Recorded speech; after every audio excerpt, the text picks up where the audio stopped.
Welcome to Talk Cosmos, the show where Sue Rose Minahan and her panel of guests bring you leading-edge astrology conversations through a journey of soul growth patterns connecting astrology's energetic cycles. Get ready to understand your path in the cosmic roots of the stars.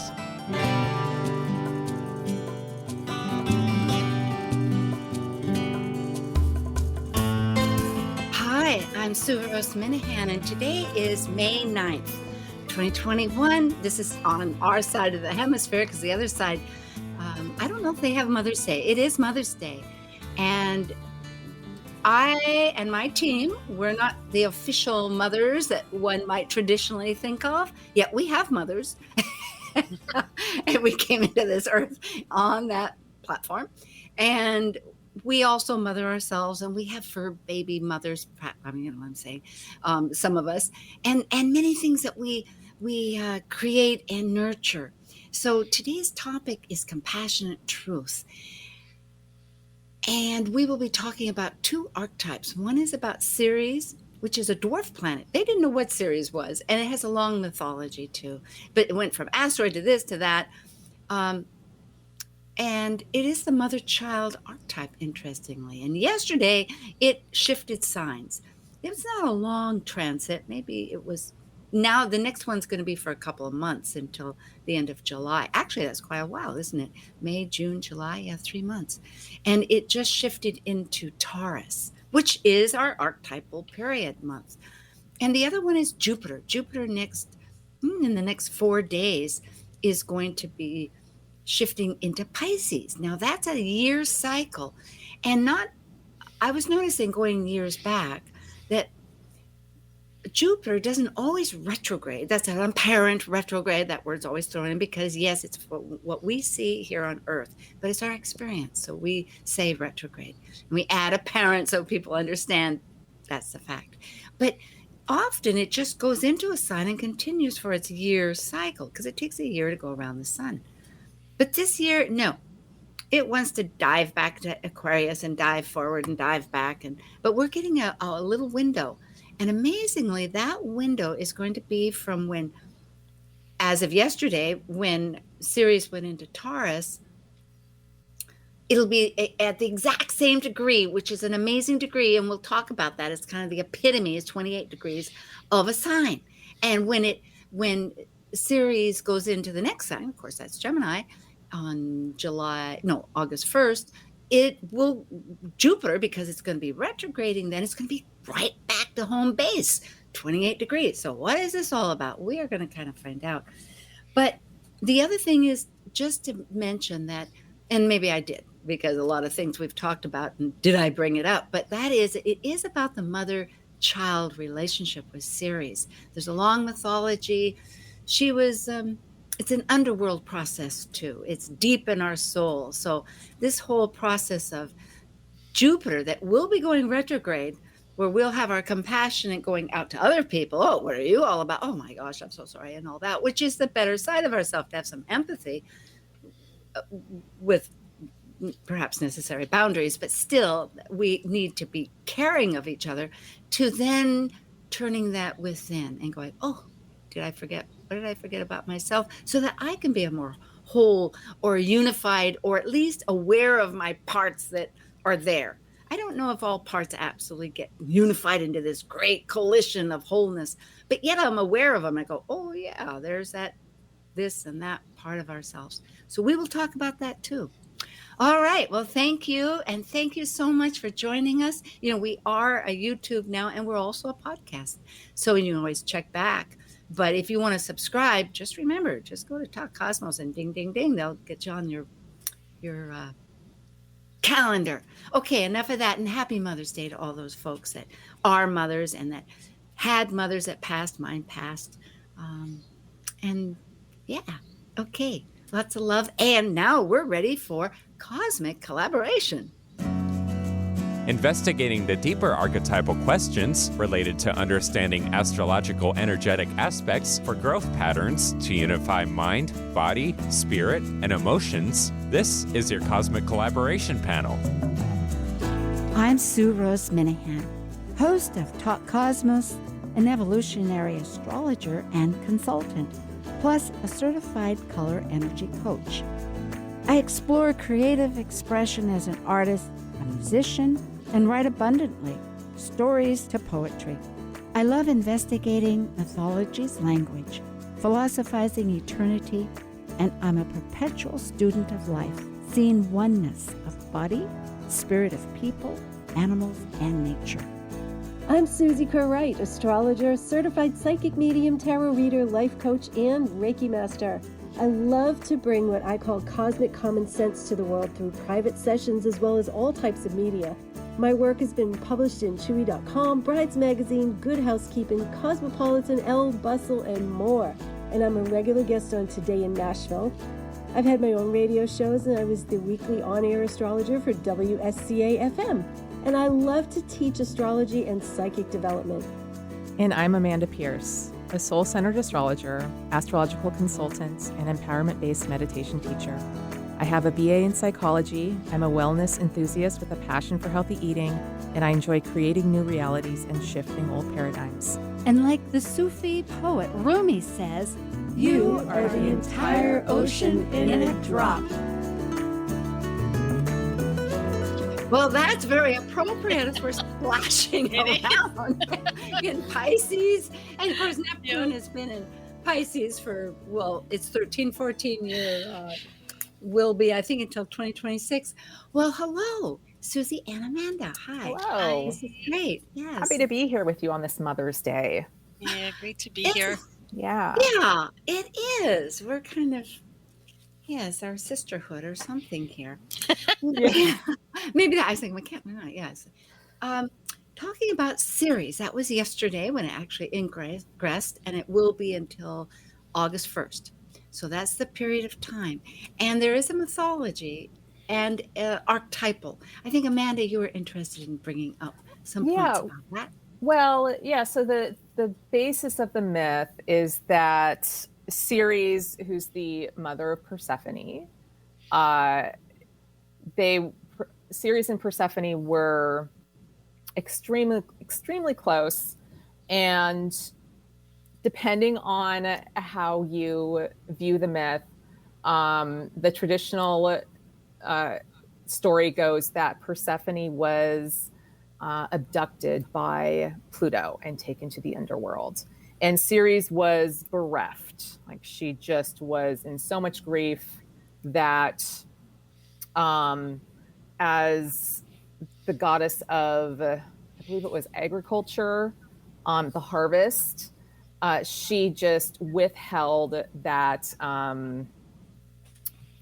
she withheld the growth of and sustenance that came from the earth until Persephone returned from the underworld. And they came to an agreement, Pluto and Ceres and Persephone, that Persephone would stay in the underworld for half of the year and then would come back and return to her mother for the other half of the year. And that when that return happens is when the bounty of nature, Ceres allows the bounty of nature to come forward again. So that's the kind of a very short. Yeah. Good points, Amanda, because what I picked up immediately as code words were grief, intense grief. We're talking about grief that where you feel something has been taken from you. Now, of course, this does relate back to the whole cycle of spring and winter and people in agricultural worlds. We're all dependent on food, thank you. And we, but still, it's very important. And to reclaim that, those are the themes, it seems. Susie, did you have something you wanted? I can see you buzzing. No? Not yet. Well, Not yet. Okay, that's all right. I'll say also that it's about like the natural cycle of things too, and just allowing for that natural cycle to flow and letting go when it's time to, and then allowing it to come back when it's correct. And that works really well with the Jupiter and Pisces energy that we're moving into at the same time. Yeah. Going back to Ceres from our notes, we always have a pre-chat. And Demetra George, for those folks that are interested in she was at that time an asteroid. So it's with her asteroid goddesses. She wrote a fascinating book.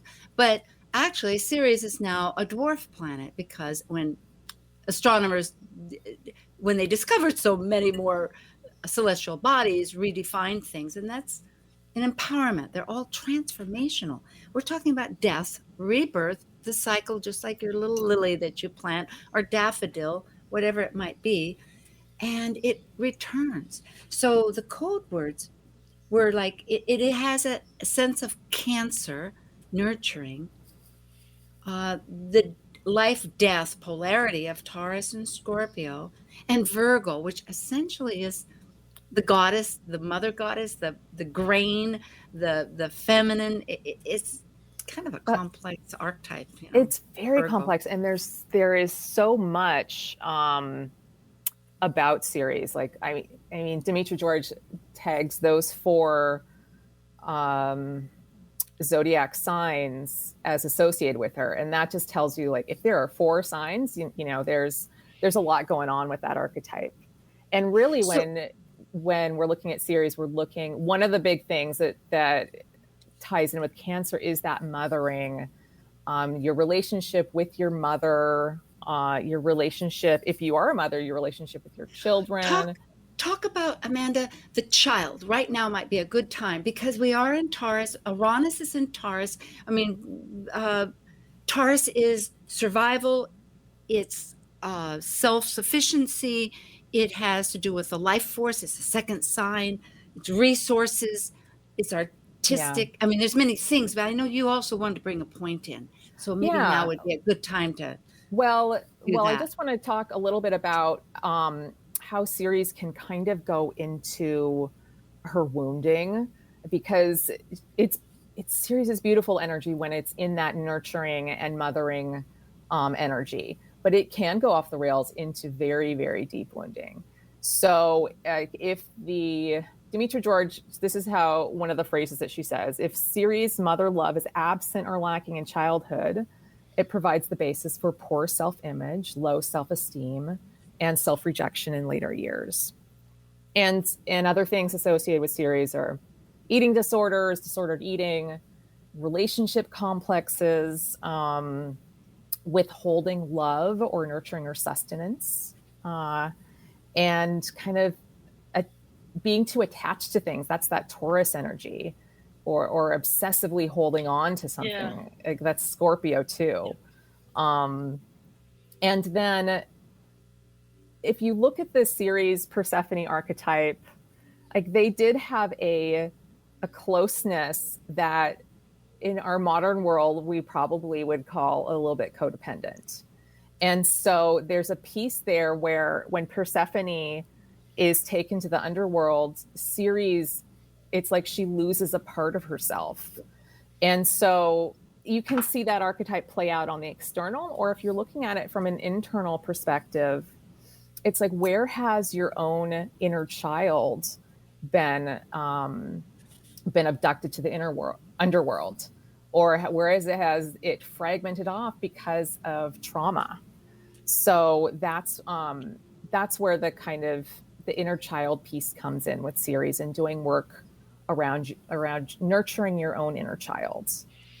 The That's thing that, oh, go ahead. no, go ahead. No, please. No, I was just gonna say, I just had a tiny bit that kept sticking in my head, was the sacrifice that, Demeter had to make, and consistently, and it maybe just, that word just kept popping up. So, clearly for me, thinking about the sacrifice that a mother makes for a daughter, and the sacrifice that a daughter makes for a mother. And, it on both sides. There's like so much to unpack when you think about the levels of things that we do, as kids, for our parent, for our, we're just specifically speaking about mother, for our mother, or overdue, and like that's, you touched, and that codependence and that sort of thing, Amanda. There's gosh, there's so much. It really, it's so interesting, because I really didn't know that much about Ceres. I've never really paid that much attention to it, to be honest with you. And this was really, like, the deeper I got into looking at all of this material, the more I was like, dang, like, you could just do, like Man. Jan Spiller did with the nose, like, that could be your entire, Yeah. your entire Yeah. astrological career. Well- Let's just talk about your series, because that's going to unwind a Let's whole get into your bunch. mother issues. Yeah, You know, exactly. There's it Well, is this. Pluto too, with like the power Oh, and control, father totally. issues. So it's all tied in. It's like, whoa, well, Yeah, the and- child. What I was Sorry. thinking is that's okay. Is that love? When a child's love to the parent, I mean, parents, of course, try to care in their own way, ideally, what they think is the best for the child. But for the child, there is a certain kind of unconditional love that a child can give to the parent that just says, yeah, I see that they're a mess, kind of in this way or that way, but I'm still going to be their buddy. I'm still going to love them. I'm still going to defend them or whatever.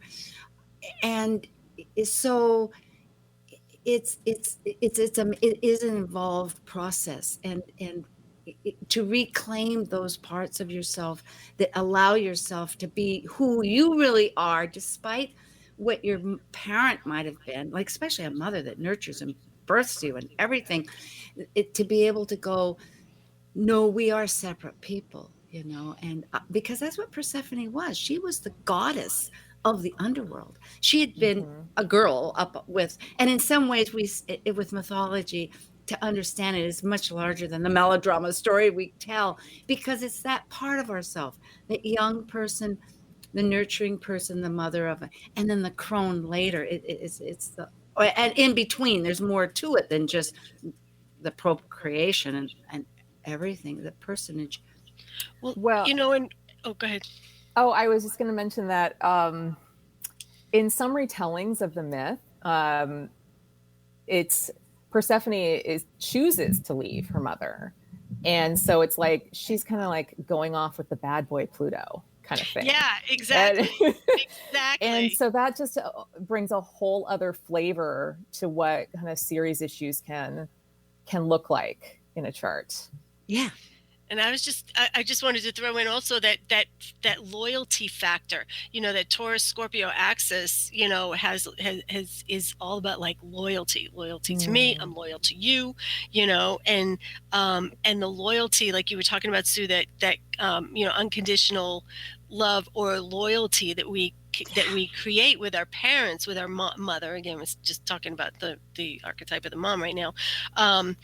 That can be problematic. I mean, there are things that, and not necessarily, it doesn't always have to be problematic, but it can be, something to work through later in your life, because we create these stories and these beliefs, in our minds from as we're a child, and as we mature, we just kind of play those out, and it isn't until we hit some sort of growth spurt or some sort of emotional wall that we realize, like, oh wow, I've been doing this thing because it's what I feel like I have to do to be loyal to my mother, but it's not mine to do anymore, and Yes. and it can really, like, series is really all over that. Yeah. And I am thinking too, just to bring this is so excellent, but right now, for some reason, I've got an echo. Is that me? I hope not. Any rate, thank you. Okay. But right now, as a society, as a social construct, this country that we're from, the United States, or the globe for that matter, we've all had life taken away from us in a sense. There is that deep feeling that we have lost something, because we have the old manners of freely jumping on, just walking down the street, going to get a bite to eat, or et cetera, et cetera, et cetera. And food, of course, is a huge part of series. That's the other thing I wanted to bring up, that food, people with Taurus, they love, to engage. It's a very nurturing thing, and it's a natural thing. And of course, with Uranus and Taurus, that's too. But I'm feeling that this period of time, we need this compassion. And we can start talking maybe about Jupiter now in Pisces. That'll happen on the 13th and then return back. I think it's on, I have it written down, on July 28th. It'll go back. So it's a little bit after and a little bit before. Aha. And yeah, so that'll be significant. perhaps for him. Well, and just before we move on to Jupiter, I'm inspired to share a quote. It's in Demetra George's Asteroid Goddesses book, and it's from Carl Jung. And it goes, every mother contains her daughter in herself, and every daughter her mother. Every woman extends backward into her mother and forward into her daughter. Isn't that beautiful? It is. Yeah. I love that. Maybe Amanda, later you could, I know when we finish, there's a comment that you can make on YouTube, and you could just type that in. Yeah. Yeah. In fact, that for our audience, you can comment too, always. Well, Jupiter is the biggest planet, and Jupiter has this 12-year cycle. And it is going in from Aquarius. They're both transpersonal signs, although, of course, they're personal. Thank you. I know we all have these signs we all have them, but they're very pertinent in our charts between the three of us. And so we're going from the collective conscious to the collective unconscious, right? Love it. And yeah, and there is great gifts of taking this compassionate part of the series, because everything has a shadow side, you might say, that's unconscious, is one way of looking at it, of this whole realm of how it's like do you see the glass half full or half empty? That's a classic thing. But here, taking, rather than the grief of loss, taking that moment to reclaim and nurture oneself and other people. So with Jupiter in Pisces, it's really an opportunity. You know, what just struck me about what you just said is, think about it as, you know, again, this may sound really silly, but I like to break things down to, like, you know, Dick and Jane version. And so that's just me. But, you know, you think about this whole process of what was going on between Ceres and Demeter, and Ceres going down into the underworld and coming back, and, you know, on, right? And eventually, and again, I don't know if this is inherent in the myth, correct me if I'm wrong, but eventually, when you go through these cycles, when you're going through these things, eventually you got to think, like, you know, you've got to have some form of acceptance. You'll see where I'm going with this in a minute. There has to be some form of acceptance of, there's a higher reason for this. There's a bigger reason for this. I can't just keep coming up and down and being miserable when I'm down there and coming back, and you know what I mean? It's like, you know, absolutely. And so even wears women you out. who go, you know, like you were saying about it's like dating the bad boys, you know. Eventually, usually, hopefully, pray to God, most women get it after a while. Like, that doesn't work for me, you know? And so, and they can look back and say, like, wow, I see why I had to go through all those bad boys. I'm talking about myself too a lot. This is very close to me today. But seriously, it's like, you know, so this is what I feel like this whole next realm, this whole next period is about. It's about, like, okay, we may have to keep going down and coming back up, and looking at our shadow side, coming back up, overcoming and all of this. But now we're starting to sense that there is a bigger reason for this, instead of just like every day is the same, just kill me now, you know? It's like now we can go, okay, how can I operate for the, you know, the good of the world here? What's my contribution? You know, so that's kind of the way I'm looking at this whole process. It's like we finally are going to get that, you know, hopefully get that collective light bulb going off. Like, oh, I see why I had to go through all this. And there's so many ways we could, like, for instance, we're just talking water. You know, a person could, if they're near the beach, they could clean up the beach. They could clean. I mean, there's so many things on different incremental levels, just because we have nodes in Gemini of our environment. I mean, even if it's not with people nurturing, you could nurture the ground, the earth, the world. And I think that's where a lot of it's going to go, is a bigger, real understanding of how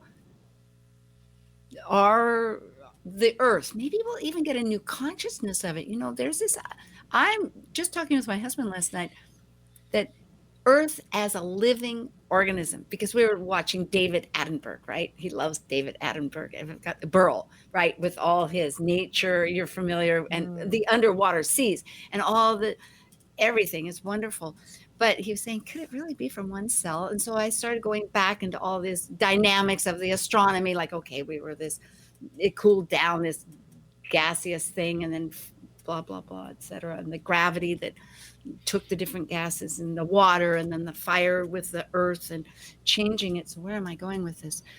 I got lost. Let's see. Well, I Down the love rabbit how Ceres moving into Taurus is coinciding with Jupiter in Pisces. And so like this, wherever Ceres is, it's like there's more, you're more comfortable moving into that energy because it's the higher octave of the moon.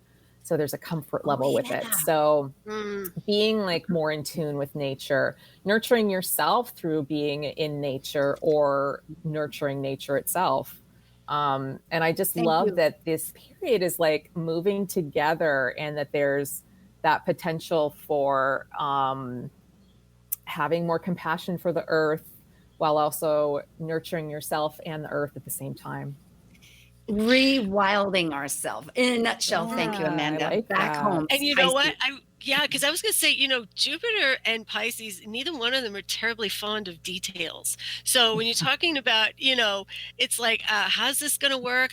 Too much work. No, it's like, but that what you just said, like that really struck me, that rewilding, because this is about being adventurous, being bold, being brave, being, all of these things, but from a place of, again, connection, recognizing the connection to all, And the body. I've been noticing, in every week prior, things come to my attention. I go, oh my gosh, that's like a little added message from the universe. And one of them is about somatic movement. I don't know if Amanda, you and I did some somatic movement. We talked about that with Uranus moving into Taurus. Yeah, Yes, and I actually did some earlier, and I mean back in Seattle, here I am.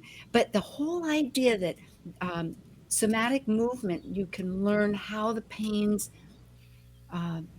in other words, the body motion, also not getting away from the detail, the work, like you're saying, doing another format of physical, something physical and external. Exactly, and the body. getting back into the body, because trauma is stored within the body, and so sometimes we want to leave the body because of that, and we don't even realize we're doing it. And I know, and how do I that's get out of here? That's the shift that we're going to see, though. We're going to see, of course, is common sense tells you we're going to see more escapism, but as much as, the hope is that more people will come back into that blend of, body, mind, and spirit. Yeah. There's a big opportunity, I think, with this transit, with the Ceres in Taurus and Jupiter in Pisces at this time, for kind of like starting that process. And the fact that Ceres is moving into Taurus means it will be in co-presence with Uranus. So there's an ability to kind of like break free from the old stories. Yes, that kind of been holding it back. I would welcome that. Sag rising, I have battled weight my entire life. So talk about expansion. I've spent my life expanding and occasionally contracting, but mostly expanding. Oh, I've had that Jupiter transit through my first. It was it is a matter of nurturing. I hear you. But it's the emotional component that I have not yet conceded to or accepted or understood, we could and actually have a whole thing right there. A huge class about this in ourselves, because we're hardly alone, and on any dimension.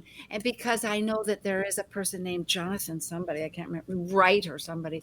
No, that couldn't be right. But at any rate, the point is that he has this whole psychological 10-minute thing a day, and I did it, and it's really nurturing yourself. It's saying, and we have to take a little break and go freedom into the next half hour.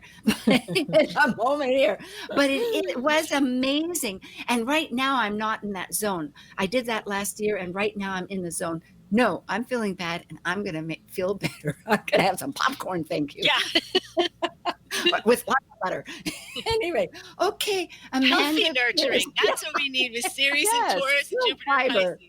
Yeah, celery with peanut butter. I don't know. Yeah, put some chocolate on that. And then, yes. Now I'm hungry again. Deep fry it. Oh, Oh, yeah. gosh. That's the Taurus way. Okay. All right. We have Amanda Pearson, Susie Cartwright, and myself, Sue Rose Minahan, Talk Cosmos, Cosmic Collaboration. And we're talking about compassionate truth. And we're going to talk more about that subject when we get right back. And thank you so much. And happy Mothers again to yours and those you love.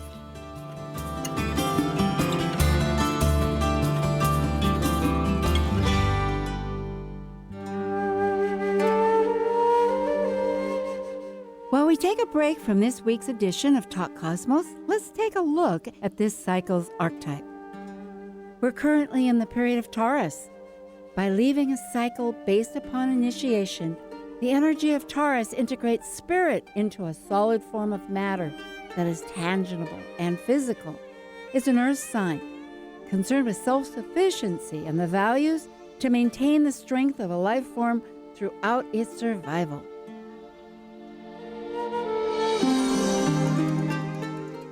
Whether we know it or not, each of us are on a quest to discover our true self. And the road we travel to accomplish this goal is unique for each of us. This is Marie O'Neill's hero's journey of walking her path and overcoming hardship and heartache in her book, And the Lotus Opened. As a memoir of enduring an absent mother and a harsh pseudo-family, and surviving ongoing abuse and trauma, Marie learns to trust in the divine and in her inner self, and release herself from the emotional chains that bound her. She discovers her personal power and who she is, and she learns what being free really means. Now available on Amazon and BarnesandNoble.com in either hardcover, paperback, or ebook, you can order Marie O'Neill's book, And the Lotus Opened, and let Marie be your guide as she leads you on your path to authentic freedom using metaphysics, astrology, Buddhism, and healing practices. Talk Cosmos brings you leading-edge astrological conversations with hour-long programs each week on KKNW. The show goes live every Sunday from 1 to 2 p.m. Pacific. Talk Cosmos weekly programs are also available to watch live on Facebook and YouTube, along with daily chats throughout the week on the Talk Cosmos YouTube channel. While you're there, make sure you click like and subscribe buttons so you can get the full Talk Cosmos experience. Or, if you'd rather listen to the show archives with audio only, the entire podcast collection since 2018 is available on most podcast carriers. So, grab your coffee, tea, or kombucha and enjoy the show. Hello, this is Marie O'Neill with Padma Life Coaching, and you're listening to Talk Cosmos on Alternative Talk 1150 AM, where we discuss the meaningfulness of our roots in the stars. No other station delivers this much variety. Alternative Talk 1150. Hi again. This is May 9th. Talk Cosmos, Cosmic Collaboration, every month, and we're in the period, archetypal period. We're not of Taurus, so everything's relating to Taurus one way or the other. But right now, Sirius went into Taurus. It was a dwarf planet, and we talked about that. And Jupiter on the 13th is going to go into Pisces, and they are teammates. They are redirecting our psychological download, you might say, from that as Hermetic code, as above, so below. And it goes back and forth. There's lots of ways. Every direction, we're getting it. Up, down, out, in. It's a reflection and an integration. So Jupiter, what really strikes me is, before we start, Amanda, we were going to do it at the end, but let's do it now because we may get carried away at the end. Sure. You have a class coming up, and it is about meditation. And so this will kind of segue. And I don't know if you're doing it in person in the Seattle area, because Susie's in Tennessee, I'm in Hawaii, and you're in Seattle. Okay. It's actually going to be online, and it's starting July 3rd. It's a 4-week class. And so it's a journey kind of to strengthen your own unique connection to source using meditation techniques. And so if you're on a path towards your own personal power, then this may be the course for you. And if you, it's at 1 p.m. Pacific time, starting July 3rd. If you have any questions or are interested, you can email me at amandamoonastrology@gmail.com. And did you have a question, Sue? Well, I think you can put that in the chat. Okay. I think, Amanda, and then also you could put that as a commentary, I guess, if you feel like it. I don't know, think about that twice. But the point is that Talk Cosmos, for all our listeners, all our guests, Susie Wright and Amanda Pierce, they're on, at the menu. You can find all their contact information. And Susie, you've been on, thankfully, lovely, wonderfully this year, but just to say that if you have upcoming events, that you want to notify, we can do that. I mean, we have. Cool. Yeah. So this is excellent. And I just wanted to comment, I did partake with your first class a year ago, and I have the opportunity to take it again, which I will do, because that is part of the benefit. There's a lot of benefits with it.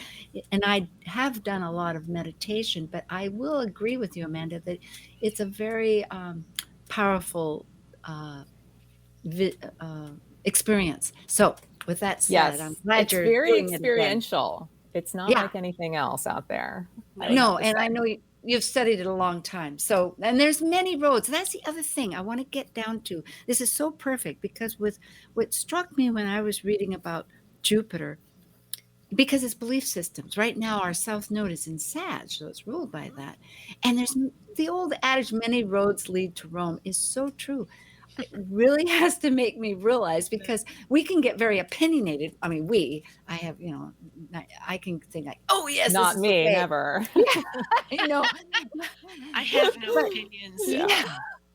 But truly, there's so many ways to have that meditative, compassionate experience.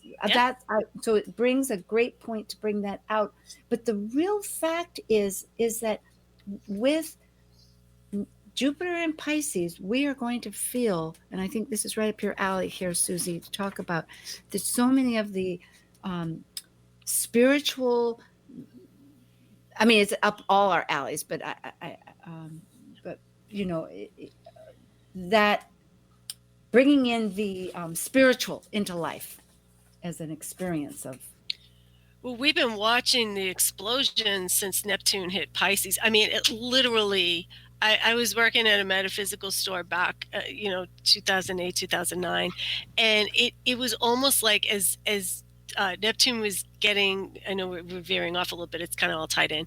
As Neptune was starting to ingress into Pisces, was starting to head into Pisces, the phones would blow up. My house is haunted. Oh my God, I was a Christian. Now I'm not. My spirituality is exploding. I'm seeing ghosts. What is happening to me? I mean, it was almost like clockwork. And I had been sitting there for a couple of years before going, yeah, we're going to see a little bit of an explosion of people like growing into their spirituality. And it was like, that first, and it came in waves. It came in the decans, that first second of Pisces, and then the second, and the third.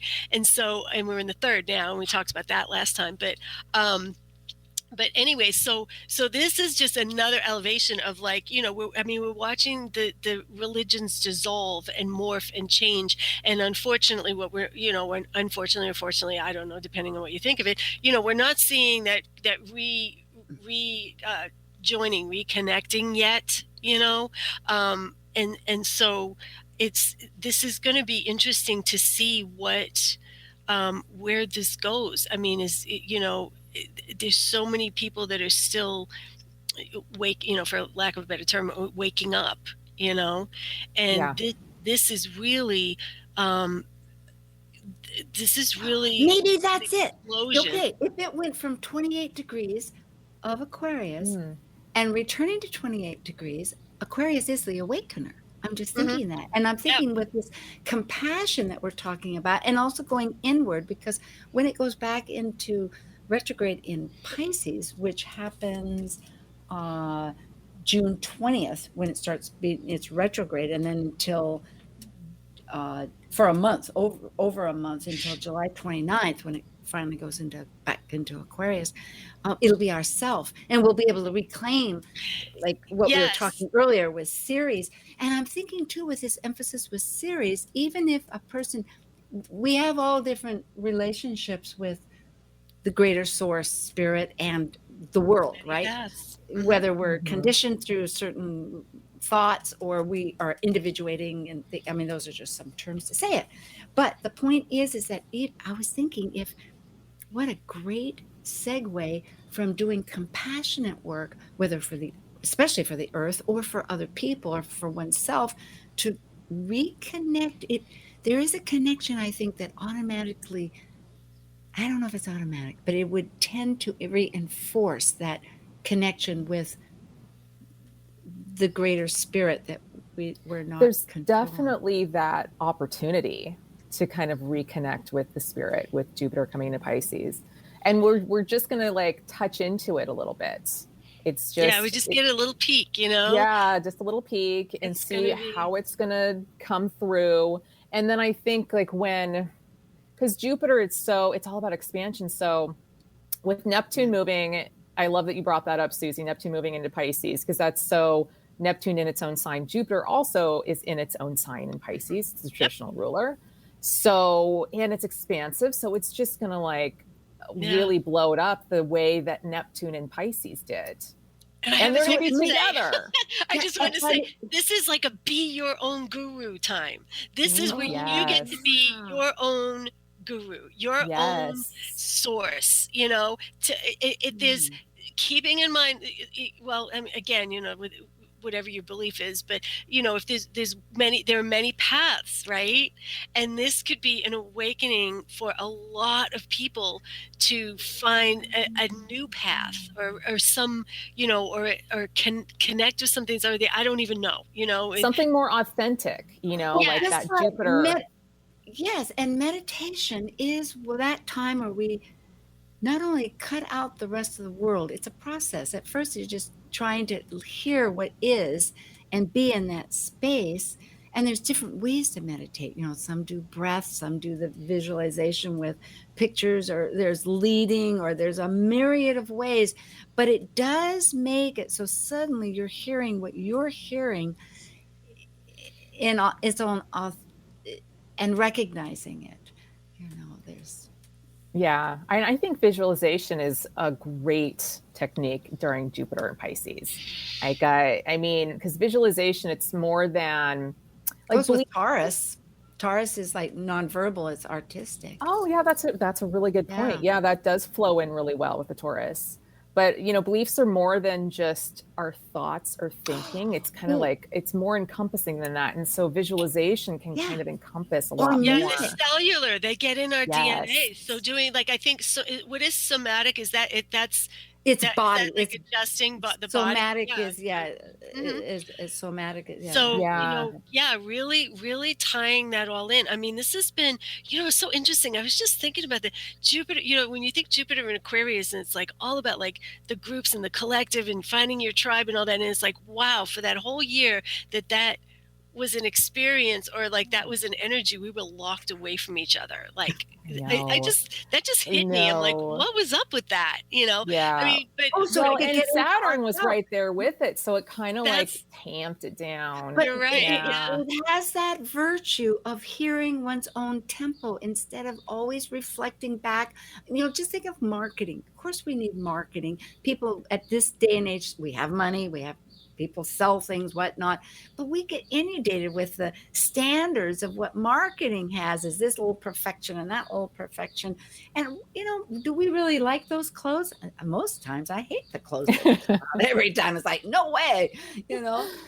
Yeah. And I mean, all my life. And so, but here I say it's a time to learn from our souls. Isn't that great? So that goes along with being our guru. Yeah. Well, what was really cool about it was last year, and I think I shared this before with you guys, it's like what I was noticing, you know, in connecting with the groups that I was connected with last year online, you know, queries, right?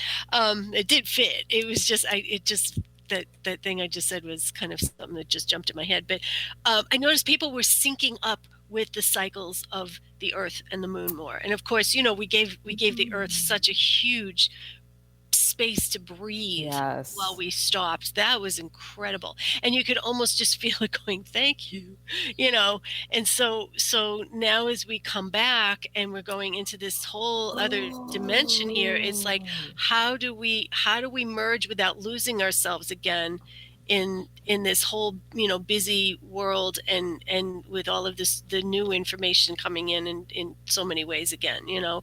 It's like, how do we remain true to ourselves again, that Jupiter Aquarius, but we're now moving into the collective with the, you know, with the more of that merging sense, you know. Are we gonna But are we gonna over merge, or are we gonna, you know, and lose ourselves again? Or I love this. I love this questioning. This is brilliant. This is all what I love about cosmic collaboration. We can just come up with, because it makes me realize new ways of expressing ourselves, new ways. It's like, right, if everybody says, what's the new norm? Well, in a way, you move to a new city, you have to come up with new grocery stores or whatever it is. But here, we, you know, we have here a chance to reboot. We can use music, artwork, meditation, cleaning up the environment in any way, the ocean, the waters, networking on TV or whatever, you know, etc. But it really sounds, oh, and it reminds me of what I got lost about. Gaia is live. So this idea that Gaia is live, I know I get kind of fixed and I get conditioned like all of us. And I've had to think like, ooh, but now I am getting it. You know, live is live. Live doesn't come from dead. In other words, our life is live. And as we came out of like evolutionary things, it came out of live forms, whether that was a rock or a stone or a gas or something. It had a DNA. And so that's, what was that? What's that? The primordial ooze. Yeah, exactly. You know, like if it was fissures of heat coming out of the earth, like in the water, you know, where life forms, and then it, you know, it goes from replicating to suddenly dividing, and which is all like, look at even the bad bug, COVID, it morphs all the time. Well, so did life. And so I'm thinking, it's mutable. It's very tasty. Yeah. And this consciousness, in other words, of we may really, a bigger tipping point may begin to really give reverence to our earth, to our home, that gives a new nurturing sense of how our part is, and recognizing it's not just, I mean, we may say, oh, it's just a tabletop like earth is, but no, there's a depth, there's a connection. It goes into animism a little bit, you know? Yeah. That kind of, I wanted to talk about, and I think this dovetails nicely into this, the idea of the sacred dream and how that lines up with Jupiter and Pisces, and the sacred dream being the idea that this world is more of a dream state than we realize, and that our current understanding of reality is kind of an illusion, that we have more control and can mold and dream into existence our own realities. So it's really like just true co-creation with the universe. And Jupiter in Pisces is it's going to be such a delicious time to work with the universe in that way. Law of attraction. Just dive in, guys. Yeah, I mean, we're manifesting all the time, whether we are aware of it or not. So, and it could be so magical. And so the more that we are collectively gearing towards something like, let's save the earth, let's make the earth beautiful, the more that power or that can manifest into reality. And I'm starting to hear that more from people, you know, where we've been, you know, it's kind of like we came together and then we were tossed apart and, you know, divided. And now I'm starting to see people kind of getting that.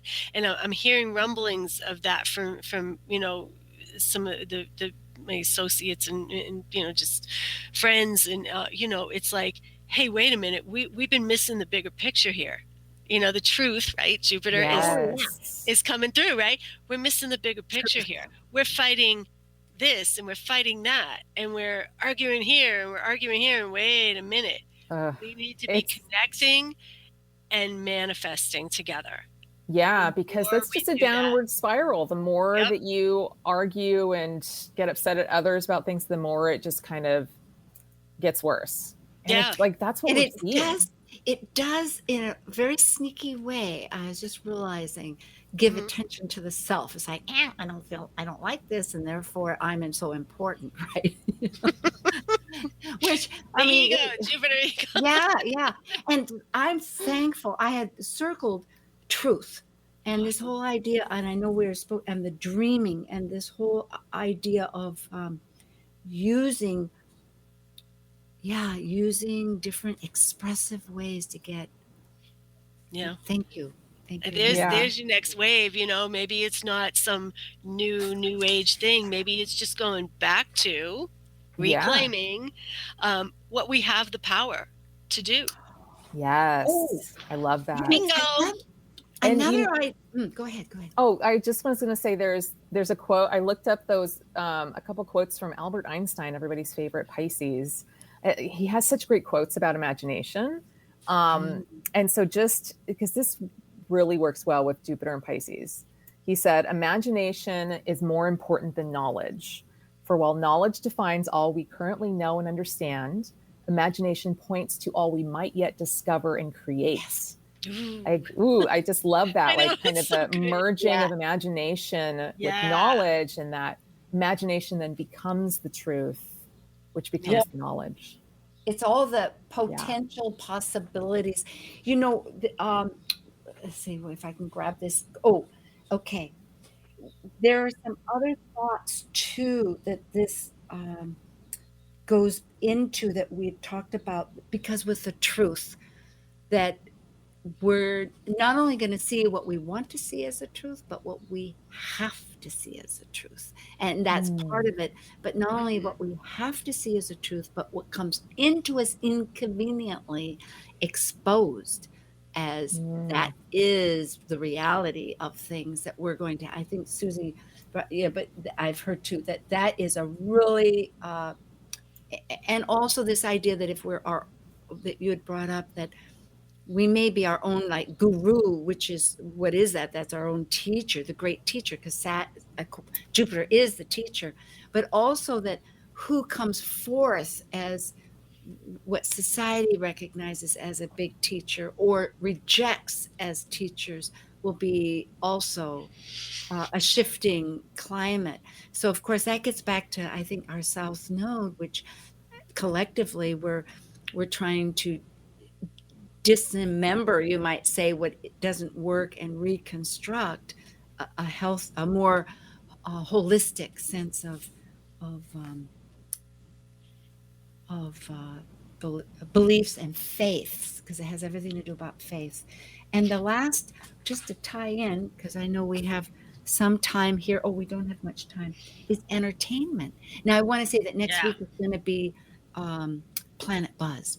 So tune in, folks. But right now I'm with Cosmic Collaboration, and it's Amanda Pierce and Susie Kerr, and Kerr Wright, and we're talking about compassionate truth for ourselves and for others. I want to say one last thing, because me, I'm like getting obsessed now too with the Sabian symbols, and that 28 degrees we were talking about, where Jupiter and Jupiter's going to be hanging at that 28 degree mark. Yeah, bookmarks. Right. And series. The 28 degrees Sabian symbol for that is a butterfly emerging from the chrysalis. So this is really, there's some real magic going on here. Yes. And this uncomfortableness and this back and forth that we've been in, I feel like this is, I think this is more the point that we've all been waiting for. What's coming up, we've been saying for like, we're just waiting for this moment, and spiritual people have been, we were born for this time, and yes, truth, we were born for this whole time, but like this maybe is the time where we get to see, like, oh yeah, now it makes sense. Potential possibilities. And it could be also that this is what is the energy that propels us out of the funk we've been in with the pandemic. Yep. So last time Jupiter transited through Pisces was in 2010. That was right after the Great Recession of 2008, 2009. It helped us get out of that. So this could be that Renaissance period that comes after a pandemic historically. And that is historic. And we are in this enormous transition. So I think getting used to uncertainty, which is it about, but seeing the potential beauty. in it. Yes, the potential. And Yeah. getting back to ourselves. And if Opportunity. nothing else, if we can't help ourselves at first, we can help others. And then that reflects back to something to ourselves. Well, thank you to our audience. We love you. And yes, this is Susie Carey-Wright and Amanda Pierce. And I'm Sue Rose Minahan. And tune in again. Give your comments. And yeah, Amanda, give us that little quote. Okay. I will. Thanks, guys. Thank See you. Bye. Thank you for joining us on Talk Cosmos, the show where Sue Rose Minahan and her panel of guests connect soul growth patterns with the energetic cycles of astrology. Be sure to tune in next Sunday at 1 p.m. Pacific Time to continue your journey through the roots of the cosmic pathway.